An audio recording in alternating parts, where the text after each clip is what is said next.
Michael ବାବୁଙ୍କୁ ବର୍ତ୍ତମାନ ଆନ୍ତରିକ ଧନ୍ୟବାଦ ଏବଂ କୃତଜ୍ଞତା ଜ୍ଞାପନ କରୁଛି। ତାଙ୍କର ଏଇ କଳା ଜିନିଷଟା ଆଗକୁ ଆଗକୁ ବଢି ଚାଲୁ ଏବଂ ଏଇ ସାହାଯ୍ୟ ସହଯୋଗ ଉଦ୍যোଗ ଏମିତି ବଞ୍ଚି ରହୁ। ଠାକୁରେ ବଞ୍ଚେଇ ରଖନ୍ତୁ ମାଇକଲ ବାବୁଙ୍କୁ।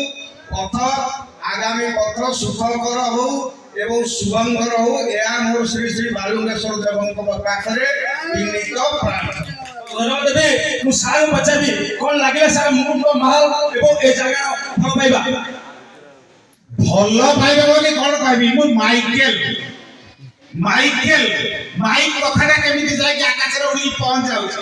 ପ୍ରକୃତରେ ଦେଖିଲି ଇଏ ପ୍ରକୃତରେ ମାଇକ ଏବଂ ପବନଠୁ ତାଙ୍କ ଗତିଟା ଆହୁରି ଅଧିକା।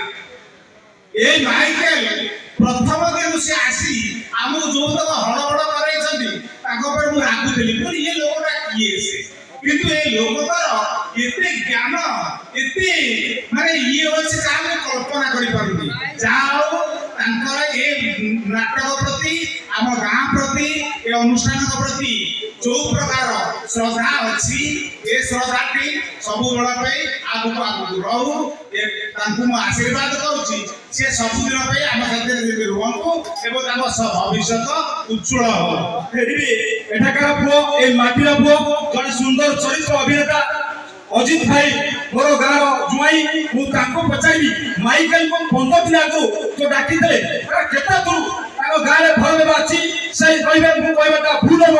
ମୁଁ ତାଙ୍କ ମୁହଁରୁ ଶୁଣିବାକୁ ଚାହୁଁଛି। ଜୟ ଜଗନ୍ନାଥ।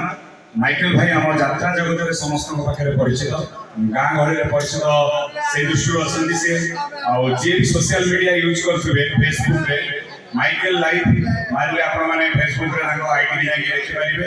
ସବୁବେଳେ ନାଟକର ଅପଡେଟ୍, ଯୋଉଟାକି ଆପଣ ଯାତ୍ରା କୋଉଠି ପଡୁଛି, କଣ ପଡୁଛି, ଯାତ୍ରାରେ କିଏ ଷ୍ଟାରକାଷ୍ଟ ହେଲେ, କଣ ହେଲେ, ସେ ସବୁ କିଛି ସେଇ ସୋସିଆଲ ମିଡ଼ିଆରେ ଯାଇକି ରେକର୍ଡିଂ ସୁଟିଂ କରି, ଯୋଉଟାକି ନିଜ ହାତରୁ ଖର୍ଚ୍ଚ କରି ବହୁତ ପରିଶ୍ରମ କରି, ଯେହେତୁ କଳାକାରଙ୍କୁ ସେ ଭଲ ପାଆନ୍ତି, ସେଠି ଯାଇ ତାଙ୍କର ଡିଟେଲ୍ସ ଆଣି ଏଇ ସୋସିଆଲ ମିଡ଼ିଆରେ ଅପଲୋଡ କରନ୍ତି। ଆଉ ଯାହା ଫଳରେ ଆମ ଓଡ଼ିଶାବାସୀ ମାନେ ଜାଣିପାରନ୍ତି କିଛି ନାଟକ ବିଷୟରେ। ସେଇଥିପାଇଁ ଆମ ପାଖକୁ ବି ଆସି ସେ ସେମିତି ଆମର ଏଇ ଭିଡ଼ିଓକୁ ଲୋକଙ୍କ ପାଖରେ ପହଞ୍ଚିଥିବାରୁ ତାଙ୍କୁ ଅଶେଷ ଅଶେଷ ଧନ୍ୟବାଦ। ମୁଁ ଫେରିବି, ମୋର ସାର୍ ଅଛନ୍ତି। ମୁଁ କାଲି କହୁଥିଲି ସାର୍ ପଦୁଟେ ମୁଁ ପଚାରିବି ସାର୍ କେମିତି ଲାଗିଲା ଗାଁରେ ବସି। ମୁଁ ପଳେଇବି 4 ଦିନ ପୁଣି ଆଇକି କଣ କହିବା, ସତ କହିବା କି?